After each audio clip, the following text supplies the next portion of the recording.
पंढरपूर शहर व तालुक्यातील भीमा नदीच्या पात्रामधून अवैध वाळूचा उपसा मोठ्या प्रमाणात होतोय। या विरुद्ध महसूल प्रशासनाने आणि पोलिसांनी सुद्धा अनेकदा कारवाई केलेली, परंतु अवैध वाळू उपसा मात्र काही केल्या थांबायचं नाव घेत नाही।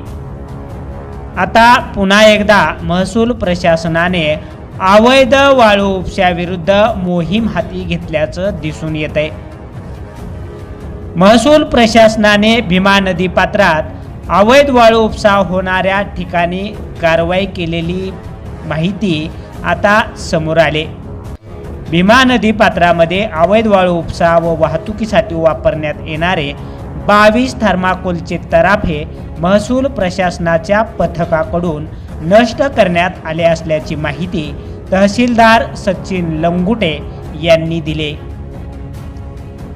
पंढरपूर तालुक्यातील अवैध वाळू उपसा रोखण्यासह वाळूची अवैध वाहतूक करणाऱ्यांच्या विरोधात कारवाई करण्यासाठी प्रांताधिकारी सचिन इताफे यांच्या मार्गदर्शनाखाली तहसीलदार सचिन लंगुटे यांनी विविध पथकांची नेमणूक केल्याचं समजते।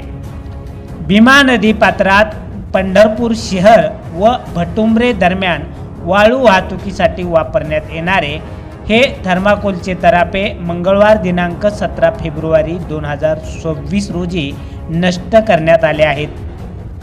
या कारवाईमध्ये मंडल अधिकारी पंढरपूर विजय शिवशरण, बाळासाहेब कदम, रिंगण चव्हाण व तालुक्यातील ग्राम महसूल अधिकारी अमर पाटील, प्रमोद खंडागळे, महेश कुमार सावंत, संजय खंडागळे, गणेश पिशे, किरण बाडीवाले, विराज लोटेकर, सुमित जाधव, पियुष भोसले, संदीप शिनगारे, आनंद सोनवणे, रवी किरण लोखंडे, नागनाथ खांडेकर, राहुल घुटाळ, रामदास खंदारे, गणेश तांबोरे, विवेक चव्हाण, नवनाथ मोरे, अब्दुल सलीम चांद कोटे, मंगेश बनसोडे आदी सहभागी होते।